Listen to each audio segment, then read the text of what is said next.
Hello दोस्तों, नमस्कार आप सभी का फिर से एक बार। और जैसा कि आपने एमएस एक्सेल के ट्यूटोरियल 1 में देखा आपने कि मैंने आपको बहुत सारी चीज़ें बताई, जो कि जैसा कि अपने ये इस होम पेज से रिलेटेड है। जितना भी एक बिगिनर्स को या फिर बेसिक जिसको बोलते हैं, वो सारी चीज़ें मैंने उस टॉपिक में कवर की थी। उस वीडियो का भी लिंक आपको डिस्क्रिप्शन में मिल जाएगा अगर कोई पहली बार देख रहा है, ठीक है।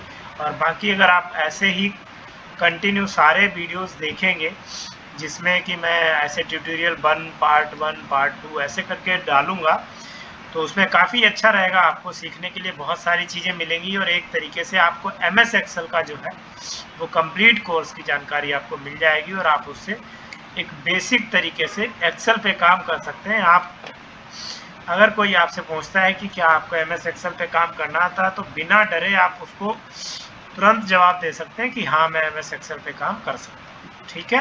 क्योंकि आपको बेसिक्स जो चीज़ें थी वो मैंने सारी कवर कराई हैं, और वही मेरा है कि मैं आपको एमएस एक्सेल से रिलेटेड जो जितने भी टूल्स हैं, जो एक बेसिक रिक्वायरमेंट पे रहते हैं, वो मैं सारे कवर कराऊंगा, ठीक है। तो चलो अब हम स्टार्ट करते हैं आज का। तो दोस्तों, जैसा कि मैंने बताया आपको कि हम इंसर्ट वाले टैब पे बात करने वाले हैं, लेकिन उससे पहले मैं आपको बहुत सारी एमएस एक्सेल को लेके बहुत छोटी-छोटी चीज़ें हैं, लेकिन बहुत अच्छी चीज़ें हैं और बहुत इम्पोर्टेंट है, जो शायद ही आपको कोई इस तरीके से ब्रीफ करेगा जो मैं आपको बताने वाला हूँ, ठीक है। तो सबसे पहले मैं वो चीज़ें आपको बताऊँगा, ठीक है। उसके बाद हम इंसर्ट पे चलेंगे। तो हम स्टार्ट करते हैं। सबसे पहले तो आप जान लीजिए कि कॉलम क्या होता है और रो क्या होता है, ठीक है। क्योंकि आपको ये भी चीज़ें पता होनी चाहिए। जैसा कि मैंने लास्ट वीडियो में बहुत सारी चीज़ें बताई हैं, लेकिन कुछ चीज़ें छूट गई हैं, तो मैं सोचता हूँ कि इसमें कवर आउट कर लूँ ताकि आपको प्रॉब्लम ना हो। तो सबसे पहला जो है हमारा कॉलम, ठीक है। तो कॉलम क्या होता है, याद रखेंगे आप कि जो ये इस तरीके से जो होता है, ये होता है अपना कॉलम, ठीक है। ये वाला जो है इसको बोलते हैं हम कॉलम, ठीक है। याद रखना आप हर चीज, है ना। उसके बाद ये वाला जो आता है इस तरीके से, इसको हम रो बोलते हैं, ठीक है। आप याद रखेंगे कि जो अल्फाबेटिक है इसको हम कॉलम बोलते हैं, और ये जो है इसको हम रो बोलते हैं, ठीक है। आपको नॉलेज के लिए आप अगर वीडियो सेव करके बार बार या दोबारा देखना है आपको, तो उसके लिए मैं आपके लिए पहचान भी बना देता हूँ। ये इस तरीके से हो गया हमारा कॉलम, ठीक है। और ये इस तरीके से हो गया हमारा रो, ठीक है। तो दो चीजें आपकी क्लियर हो गई। कॉलम और रो क्या होता है इसको आप याद रखेंगे, ठीक है। उसके बाद हम बात करने वाले हैं कि जैसे ये बॉक्स से बने हुए हैं, इसमें बहुत सारे जैसे डिब्बे बने हुए हैं, इन पे हम आते हैं, है ना, इस तरीके से। तो इनको क्या बोलते हैं, क्योंकि कई बार आपसे कोई बोल देगा कि आप के कॉलम के सेल में जाइए, तो आपको पता ही नहीं है कि इसको क्या बोलते हैं, है ना। तो इसको सेल बोलते हैं। जो ये बॉक्स होते हैं इनको हम सेल बोलते हैं, ठीक है।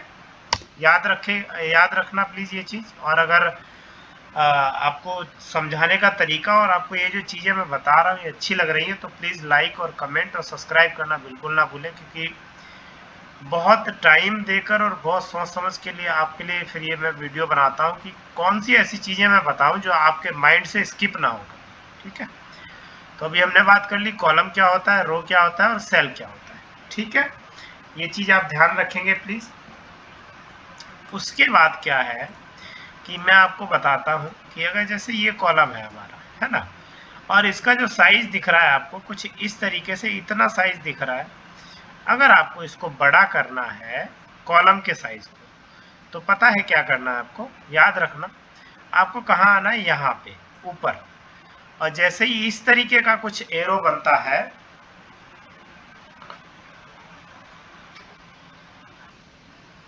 तो क्या होगा कि आपको क्या करना है, जैसे ही इस तरीके का प्लस बनता है, ठीक है, तो उस प्लस को आपको माउस के जो लेफ्ट वाला बटन है उसको प्रेस करके इस तरीके से ड्रैग करना है। ठीक है, आपको दिखाई दे रहा है? जैसे ही ड्रैग करोगे तो आपका जो कॉलम का साइज है वो बड़ा हो जाएगा। देखो जैसा कि आपको यहाँ दिखाई दे रहा है, अभी साइज बड़ा हो गया। अगर सेम इसका भी करना है तो इस तरीके से हमें ड्रैग करना है, इस तरीके से साइज जो है वो बड़ा हो जाएगा। ठीक है, देखो वीडियो अगर स्किप करोगे तो कुछ चीज़ें मिस हो जाएंगी, वो फिर या तो आपको वापस आके दोबारा देखनी पड़ेंगी या फिर वो चीज़ें आप नहीं समझ पाओगे। ठीक है, तो वीडियो अगर देखना तो तसल्ली में कंटिन्यूसली देखना, प्लस जब भी प्रैक्टिस करना तो सामने सिस्टम आपके होना चाहिए, तभी आपको 2-4 बार जब प्रैक्टिस करोगे तभी जो ये चीज़ें हैं ये आपके अच्छे से समझ में आएगी। तो ये तो हमारा है कि कॉलम का जो साइज है वो हम कैसे बड़ा कर सकते हैं। अब बात करते हैं हम रो की। ठीक है, अगर हमें रो का साइज बड़ा करना है, जैसे अभी हमने यहाँ पे अगर कोई चीज़ लिखी थी तो चलो वो इतनी बड़ी हो गई, बट अगर हमें ऐसे ऐसे भी बड़ा करना है रो टाइप का तो वो कैसे करें? उसके लिए क्या करना है, आपको सेम यहाँ पे आना है इस तरीके से, जैसे हम यहाँ पे गए थे उसी सेम तरीके से आपको क्या करना है, यहाँ पे आना है। ठीक है, यहाँ पे आने के बाद आपको इसको नीचे की तरफ ड्रैग करना है इस तरीके से, तो आपका जो रो का साइज है वो इस तरीके से बड़ा हो जाएगा। ठीक है, उसके बाद आप इसमें कुछ भी लिख सकते हैं, कुछ भी कर सकते हैं, है ना? तो इस तरीके से आपने देख लिया रो का साइज, कॉलम का साइज, ये सारी चीज़ें आपने यहाँ पे कंप्लीट कर दी। ठीक है, इसमें अगर किसी को कुछ डाउट होता है तो प्लीज़ ज़रूर मुझे कमेंट करें। ठीक है आपको ध्यान रखना है कि इसमें इस तरीके का प्लस बनेगा, तभी आप साइज को बड़ा या छोटा कर सकते हैं। सेम यहाँ पे वही फॉर्मूला कि आपको इस तरीके से अगर प्लस मिलेगा तभी आप कॉलम और रो के साइज को बड़ा छोटा कर सकते हैं। दूसरा तरीका ये है कि अगर हम इस कॉलम पे यहाँ पे डबल क्लिक करते हैं, लेफ्ट क्लिक करना है। ठीक है, अगर हम डबल क्लिक करते हैं तो भी जो साइज है, अगर हमने इसमें कुछ लिख रखा है, जैसे हमने इसमें कुछ लिख रखा है इस तरीके से, ठीक है, हमारा ये साइज बड़ा है, आपको भी दिखाई दे रहा है कि ज़्यादा बड़ा कर रखा है, तो इसी साइज का चाहिए अगर आपको, जितना आपका टेक्स्ट है, तो आपको क्या करना है, यहाँ आके 2 बार आपको लेफ्ट वाले बटन पे क्लिक करना है इस तरीके से। ठीक है, तो जैसा कि आपको दिखाई दे रहा सामने, फिर से एक बार करके दिखा देता हूँ। इस पर 2 बार क्लिक करना है, तो जितना साइज चाहिए होगा, जितना टेक्स्ट लिखा है आपने, उसी टेक्स्ट के साइज में आपका जो कॉलम है वो एडजस्ट हो जाएगा ऑटोमेटिकली। सिर्फ आपको 2 बार उस पर क्लिक करना है इस तरीके से। ठीक है, ये चीज़ क्लियर हो गई। उसके बाद क्या करना है आपको,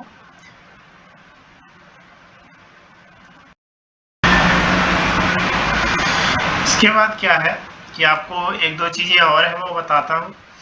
कि जैसे जो हमारा माउस है उसका जो भी पॉइंटर आ रहा है इसमें एक्सेल में, वो देखो किस तरीके का प्लस आ रहा है ना। एक जब हम कभी डॉक्टर के पास जाते हैं ना तो वो सेम उसमें उसका भी प्लस कुछ इसी तरीके का होता है। तो आप अगर भूल जाते हैं या कुछ याद करने के लिए तो आप याद रख सकते हैं कि डॉक्टर वाला जो प्लस है वो एक्सेल सीट में आता है और वो सेल को डिसाइड करता है कि कौन सी सेल पे आप हो। ठीक है, अब क्या करना है कि इसमें कई तरीके के प्लस आते हैं और सबका अलग अलग काम रहता है। ठीक है, तो अभी आप ये जान लीजिए कि नॉर्मल वाला प्लस है, ये एक्सेल में कहीं पे भी आप रहोगे तो आएगा। उसके बाद जैसा मैंने आपको बताया कि कॉलम को अगर बड़ा करना है तो कुछ इस तरीके का प्लस आएगा। अभी आपको प्लस दूसरी तरीके का दिखाई दे रहा है। ठीक है, सेम वही रो में भी उसी तरीके का आएगा। बट अगर आप किसी सेल पे हैं और उसके कॉर्नर में आके नीचे क्लिक करते हैं इस तरीके से, अब आपको प्लस दूसरे टाइप का दिखाई दे रहा है ना, तो ये प्लस इस तरीके का हो जाएगा। ये किस लिए होता है, ड्रैग करने के लिए होता है कि अगर कोई चीज़ आपने यहाँ पे लिख रखी है तो वो सेम आप आगे भी उसको फॉलो कर सकते हैं। ठीक है, तो याद रखना एक्सेल में कई तरीके के प्लस आते हैं। एक ये हो गया, एक ये इस तरीके का भी आता है कि अगर आपको उस सेल को मूव आउट करना है तो वो आप यहाँ से इस तरीके से कर सकते हैं। तो इसमें समथिंग 4 से 5 तरीके के प्लस आते हैं। ठीक है, एक जो अभी हमारा चल रहा है ये, एक ये वाला, एक ये वाला और एक ये वाला। तो आप ध्यान रखिएगा कि इसमें कई तरीके के प्लस आते हैं और सबका काम अलग अलग है, वो मैं अभी आपको आगे समझाऊंगा सारी चीज़ें। ठीक है, तो यहाँ तक सारी चीज़ें क्लियर है।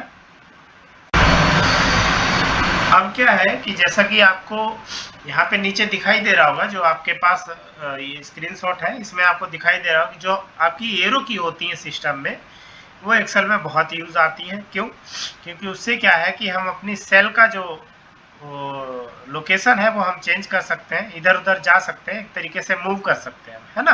बार बार हमें माउस से ले जाके यहाँ पे इस तरीके से क्लिक करने की जरूरत नहीं है।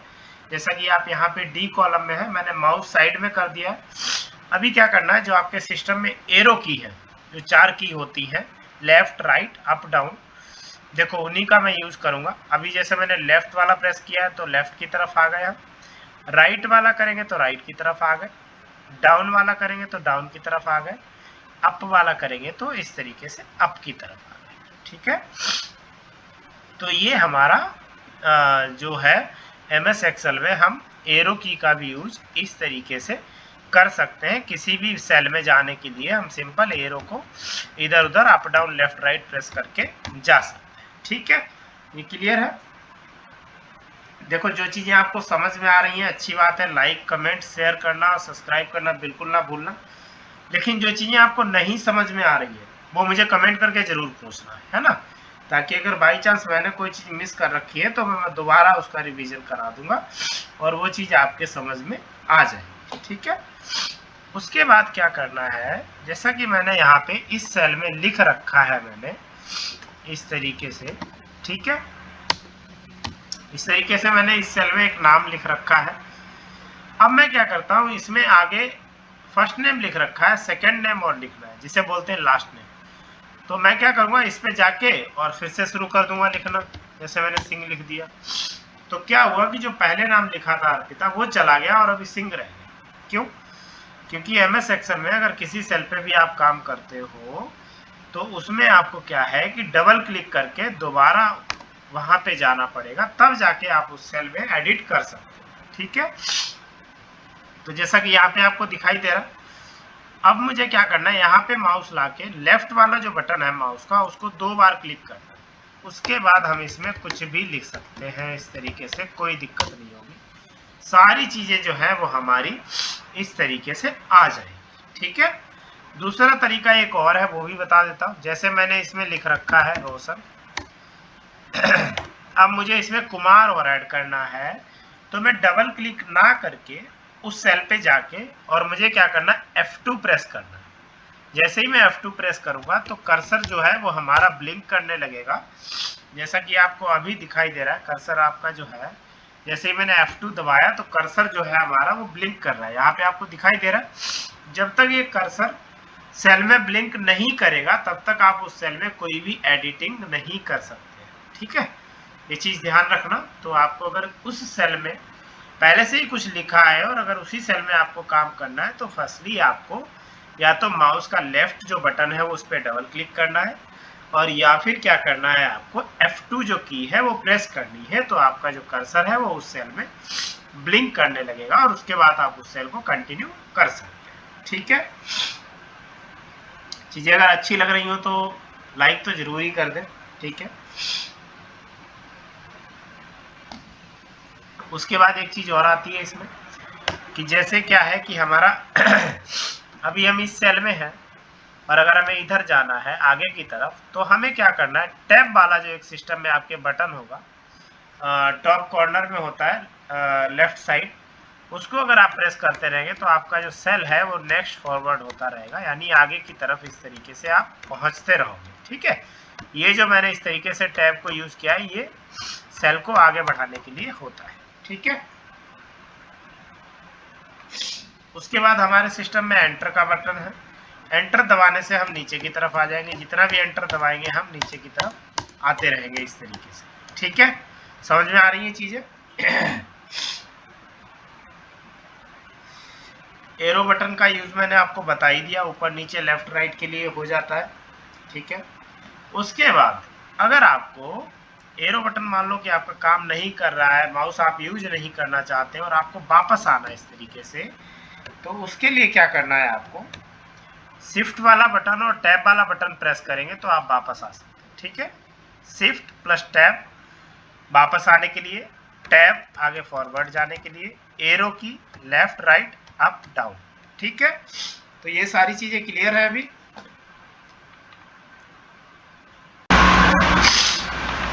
तो अभी जैसे मैंने आपको बताया था कि जो हमारा कॉलम का साइज है अगर हमें उसको बढ़ाना है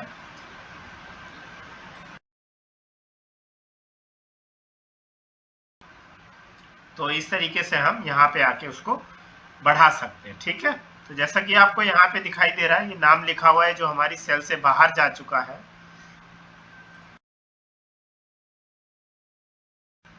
तो हमें क्या करना है कि इस सेल का जो साइज है वो हम बड़ा कर लेते हैं यहाँ से इस तरीके से।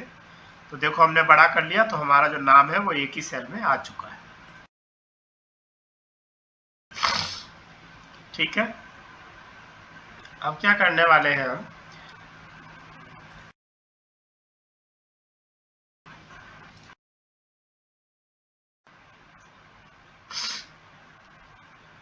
यहाँ पे जैसे मैंने आपको बताया था डबल क्लिक करना है तो वो टेक्स्ट के हिसाब से साइज चला जाता है। तो जैसे ही डबल क्लिक करेंगे तो कॉलम का जो साइज है वो कम हो जाएगा इस तरीके से। ठीक है, तो आई होप कि जितनी भी चीज़ें अभी तक बताई है वो सारी चीज़ें अच्छे से समझ में आई होंगी, क्लियर हुई होंगी। इसी बात पे कमेंट और लाइक करना बिल्कुल ना भूलें। सब्सक्राइब भी कर देंगे, अभी पहले वीडियो देख लो, अगर अच्छा लगे तो सब्सक्राइब कर देना। ठीक है, अब हम सीखने वाले हैं बहुत ही इम्पोर्टेंट चीज़। ठीक है, जो कि एमएस एक्सेल में बहुत ही ज़रूरी है और उस पर हम काम करके बहुत कुछ अच्छा कर सकते हैं और एक शॉर्टकट भी है बहुत बड़ा। ठीक है, तो अब हम वो सीखने वाले हैं। क्या चीज़ कि अगर हमने जैसे कोई नंबरिंग करनी है एमएस एक्सेल में, तो वो देखो कितना इजी और कितने सरल तरीके से हो जाता है। ठीक है, उसके लिए क्या करना है कि एमएस एक्सेल बहुत ही माइंडेड है, इसको क्या करना है, थोड़ा सा हमें हिंट देने की जरूरत है। ठीक है, जरा सा अगर हम हिंट देंगे तो ये खुद ही समझ जाता है कि हमें आगे क्या करना है या आगे आपको क्या करना है। ठीक है, सिंपल क्या करना है, आपको सेल पे, किसी भी सेल पे क्लिक करना है। उसके बाद उस पर जैसे हमें नंबरिंग डालनी है तो हमने 1 लिख दिया, यहाँ पे 2 लिख दिए इस तरीके से, और हमें नंबरिंग करनी है 20 तक। तो अब हम क्या करेंगे, इन दोनों सेल को जो है वो सिलेक्ट कर लेंगे इस तरीके से। उसके बाद क्या करना है, हमें यहाँ पे आके जब ये वाला प्लस बन जाए, ठीक है, ध्यान रखना ये वाला जब प्लस बने, ये वाला नहीं, ये वाला ब्लैक वाला कॉर्नर में जब प्लस बने, आपको क्या करना है, माउस का जो लेफ्ट वाला बटन है उसको दबा के रखना है और नीचे की तरफ प्रेस करते हुए आना इस तरीके से। ठीक है, हमने कहाँ तक कहा था, 20 तक नंबरिंग करने के लिए। देखो आपकी जो नंबरिंग है वो 20 तक हो चुकी है। ठीक है, तो आई होप कि यहाँ पे आपको समझ में आ गया होगा। अगर इसी तरीके से कितनी भी लंबी नंबरिंग आपको करनी है तो सेम ही प्रोसेस रहने वाला है, सिंपल आप इसको ड्रैग करते हुए जाएंगे और नंबरिंग जो है वो बढ़ती चली जाएगी। ठीक है, क्लियर है ये चीज। उसके बाद क्या करना है आपको कि अगर आप चाहते हैं कि मुझे यहाँ पे वीक डेज यानी Monday, Tuesday, Wednesday, Thursday, Friday, ये सारी चीजें आ जाए, तो उसके लिए भी आपको हिंट ही देना है। MON लिख दो यहाँ पे, TUE लिख दो यहाँ पे, इस तरीके से शॉर्ट में बता रहा हूँ, अगर पूरा लिखना है तो पूरा भी लिख सकते हो। फिर से वही सेम प्रोसेस आपको यहाँ पे इस तरीके से सिलेक्ट करना है और उसके बाद क्या करना है, इसी वाले प्लस को बनने के बाद आपको इस तरीके से ड्रैग कर लेना है। ठीक है, तो आपके हफ्ते में 7 डेज होते हैं, यहाँ पे देखो मंडे से लेके संडे तक आ गया इन सारी चीजें, है ना। अगर आपको इसको फुल में लिखना है तो आपको क्या करना है, यहाँ पे मंडे, ट्यूसडे, इस तरीके से, और उसके बाद वही सेम प्रोसेस आपको इसको सिलेक्ट करके और इस तरीके से ड्रैग करना है। ड्रैग करने का तरीका याद रखेंगे, एमएस एक्सेल में बहुत ही इंपॉर्टेंट है। माउस का जो लेफ्ट वाला बटन है वो प्रेस करके रखेंगे और नीचे की तरफ ड्रैग करेंगे। ठीक है, तो इस तरीके से हम अपनी वीक डेज भी क्लियर कर लेते हैं यहाँ पे। ठीक है, उसके बाद क्या करना है आपको, ये यहाँ तक क्लियर हो गया। अगर अच्छा लग रहा है तो लाइक जरूर करें और कमेंट भी करें कि सारी चीजें आपको अच्छे से समझ में आ रही है। ठीक है,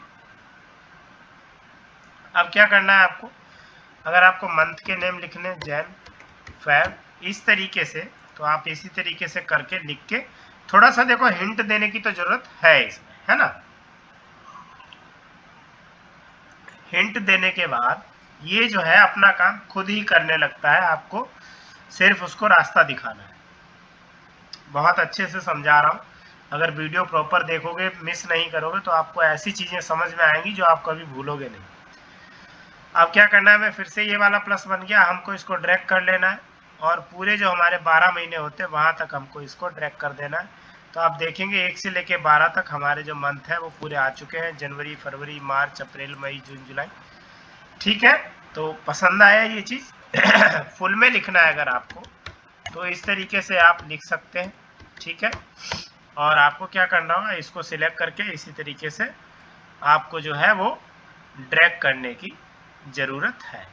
ठीक है, तो वो आप क्या करेंगे, इसको ड्रैग कर लेंगे तो इस तरीके से आपका जो है डिटेल सारी मंथ वाइज भी आ जाएगी इस तरीके से। ये देखो, ठीक है, आपका जनवरी, फरवरी, मार्च, अप्रैल, मई, जून, जुलाई, अगस्त, सितंबर, अक्टूबर, नवंबर, दिसंबर, पूरे 12 महीने जो है वो आपके फुल स्पेलिंग में यानी फुल उसमें आ चुके हैं।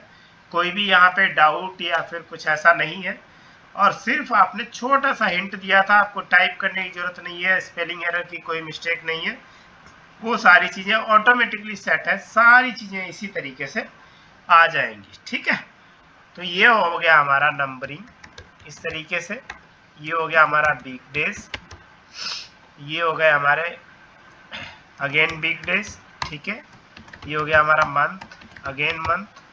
अब अगर यहाँ पे आपको कोई कहता है कि आपको यहाँ पे 100 तक गिनती लिखनी है 10 सेकेंड में, तो क्या करोगे आप, इस तरीके से आपको एक्सेल को बस हिंट देना है। ठीक है, इस तरीके से अब क्या करना है आपको, इसको इस तरीके से सिलेक्ट कर लेना है और फिर इस तरीके से आपको ड्रैग कर लेना है। जैसे ही आप ड्रैग करते हैं, देखो यहाँ, ठीक है, अगर आप ड्रैग करते हैं तो जो भी काउंटिंग है वो सारी आ जाएगी, और उसको आपको क्या करना है, इसी तरीके से ड्रैग कर लेना है ना।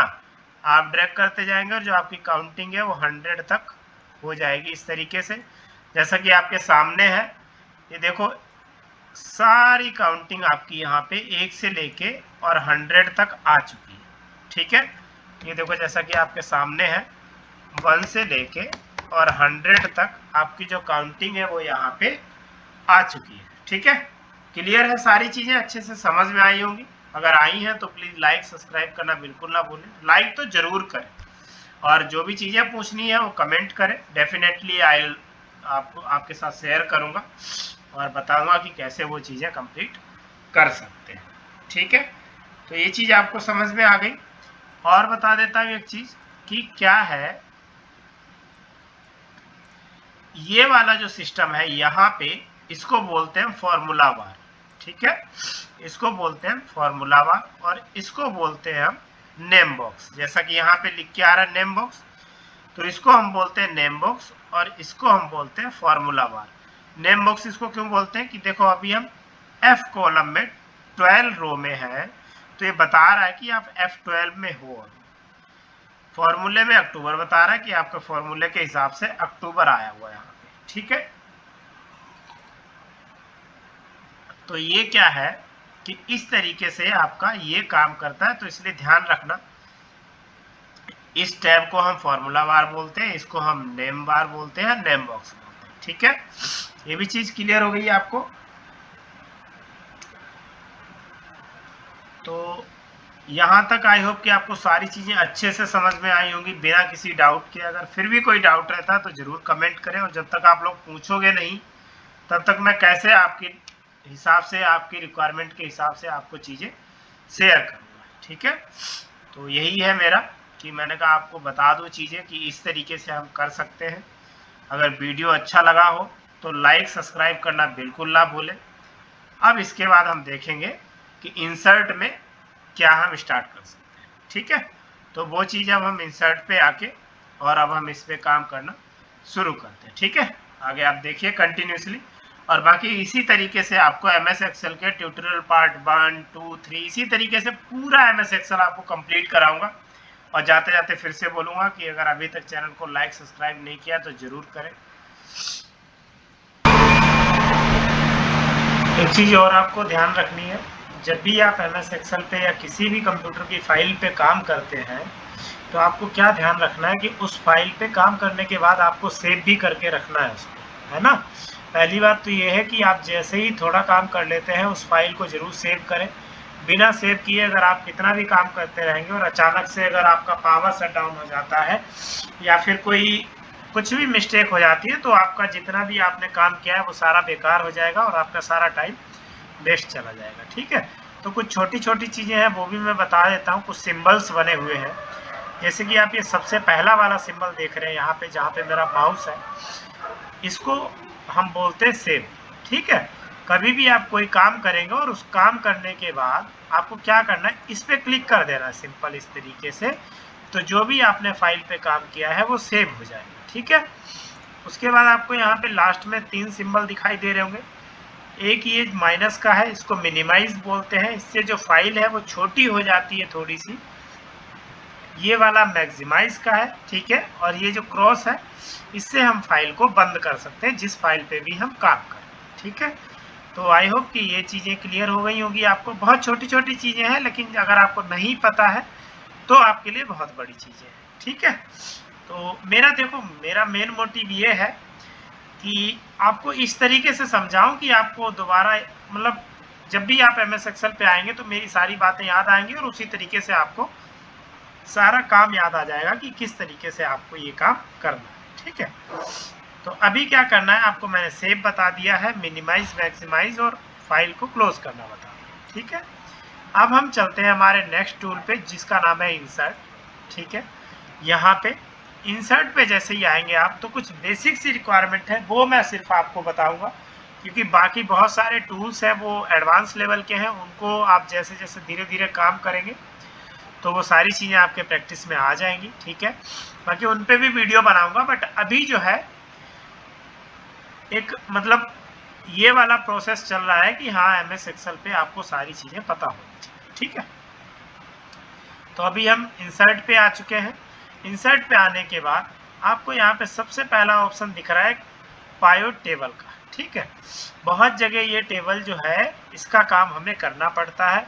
इस टेबल का यूज़ हम किस लिए करते हैं कि अगर हमें कोई हमारी फाइल बनी हुई है उसमें से कुछ डेटा कस्टमाइज करना है, निकालना है, कोई समरी निकालनी है, तो हम पाइवट टेबल का यूज़ करते हैं। ठीक है, उसके लिए क्या करना है आपको, सिंपल इस पर क्लिक करेंगे।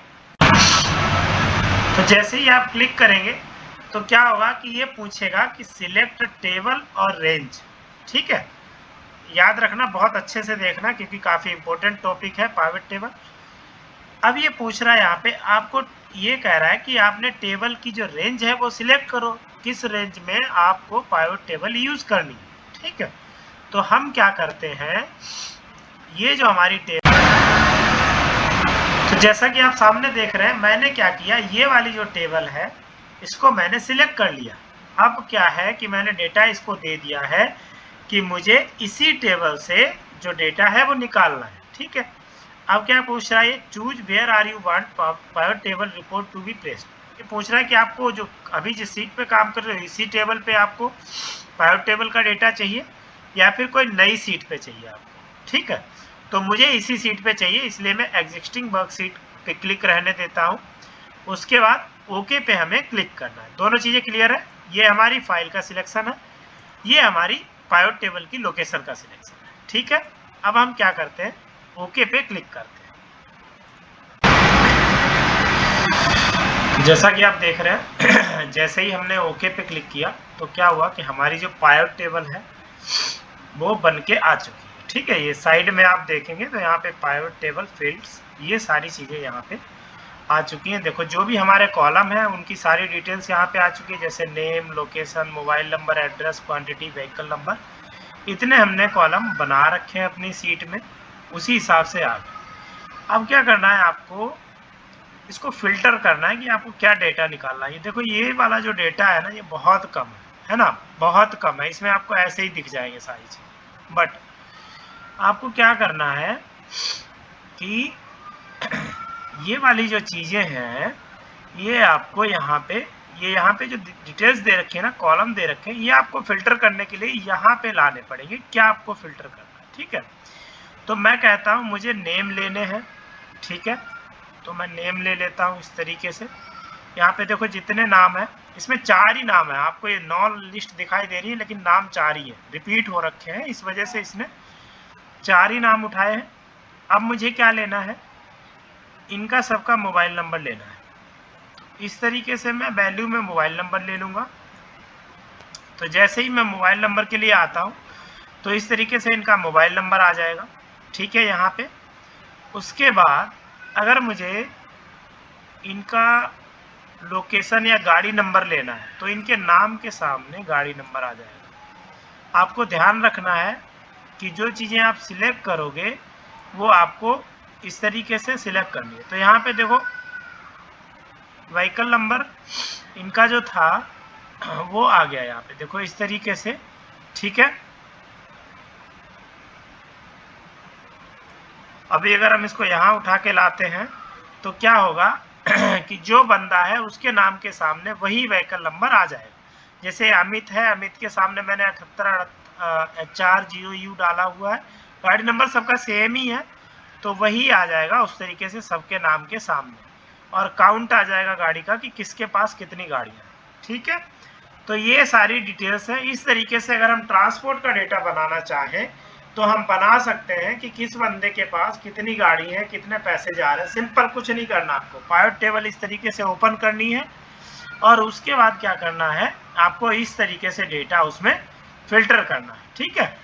तो आई होप कि आपको पाइवट टेबल के बारे में, देखो पहली बार सीख रहे होगे तो इतनी जल्दी नहीं समझ में आएगा, लेकिन आपको प्रैक्टिस करनी पड़ेगी, उसके बाद आपको सारी चीज़ें समझ में आ जाएंगी, ठीक है।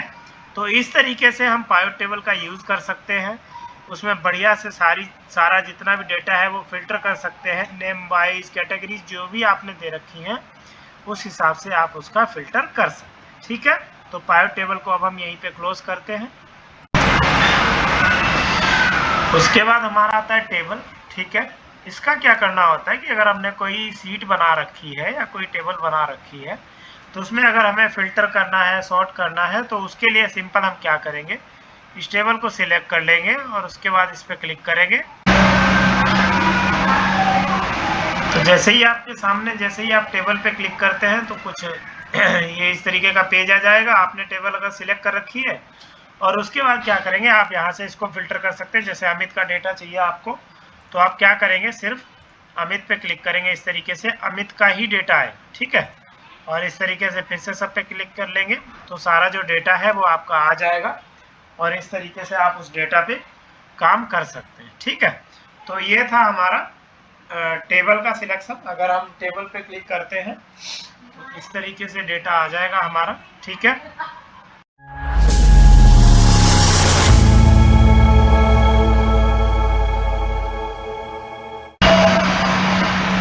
ठीक है, तो इस तरीके से हम क्या है कि टेबल पे भी काम कर सकते हैं, ठीक है।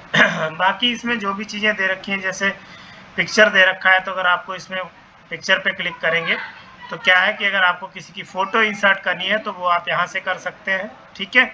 ऑनलाइन अगर पिक्चर, देखो सारी चीज़ें आपको बता देता हूँ फिर भी, बट इसमें दो जो चीज़ें हैं वो मेन इंपॉर्टेंट है, पाइवट टेबल और टेबल। पिक्चर पे आप क्लिक करेंगे तो आपको कोई अगर इमेज इसमें इंसर्ट करनी है तो वो आप सिंपल इसमें इंसर्ट कर सकते हैं, ठीक है। उसके बाद अगर आपको, मैं फिर भी दिखा देता हूँ करके आपको एक बार, है ना। मैंने जैसे ये इमेज सिलेक्ट कर ली और इसको इंसर्ट कर देता हूँ तो इस तरीके से ये देखो यहाँ पे ये वाली जो इमेज है ये आ चुकी है, आपके सामने है, ठीक है। तो इस तरीके से आप क्या है कि इमेज को इंसर्ट कर सकते हैं। उसके बाद फिर से हम इंसर्ट पे आएंगे। ऑनलाइन अगर कोई पिक्चर ऐड करनी है तो वो आप यहाँ से ऐड कर सकते हैं, ठीक है। यहाँ से अगर आपको कोई शेप लेनी है तो वो आप यहाँ से ले सकते हैं, जैसा कि आपको सामने दिखाई दे रहा है बहुत सारे शेप्स आ रहे हैं, ठीक है। तो ये सारी चीज़ें हैं। अगर आपको स्क्रीनशॉट लेना है तो वो आप यहाँ से ले सकते हैं इसका, ठीक है, इस तरीके से। तो वो स्क्रीनशॉट भी आप यहाँ से ले सकते हैं, ठीक है। ये सारी चीज़ें हैं इसमें, बाकी इसमें कुछ ऐसा ज़्यादा नहीं है। कुछ अगर कुछ भी रहता है, अगर आपको फिर भी कुछ रिक्वायरमेंट रहती है तो मुझे कमेंट करें, definitely I will help you. और जो भी आपका कमेंट आएगा उस पर डेफिनेटली मैं जो भी बन सकेगा वो रिवर्ट करूँगा, हेल्पफुल रहेगी चीज़ें सारी, ठीक है। तो ये आज का जो था कि इसमें क्या है कि हम कवर कर रहे हैं कि इंसर्ट में क्या क्या चीज़ें और क्या हमारे यूज़ के लिए आएगी बेसिक तरीके से, ठीक है। तो वो सारी चीज़ें हम कवर कर चुके हैं। अब हम देखने वाले हैं पेज लेआउट कि पेज लेआउट में हम क्या क्या कर सकते हैं, ठीक है। होम हमारा कवर हो गया है, इंसर्ट हमारा कवर हो गया। अब हमें क्या करना है, पेज लेआउट पे वर्कआउट करना है। पेज लेआउट में आपको चीज़ें देखनी है कि पेज लेआउट में क्या क्या काम कर सकते हैं आप, कितना इंपॉर्टेंट रहने वाला है पेज लेआउट, ठीक है। तो चलो अब हम इसको स्टार्ट करते हैं।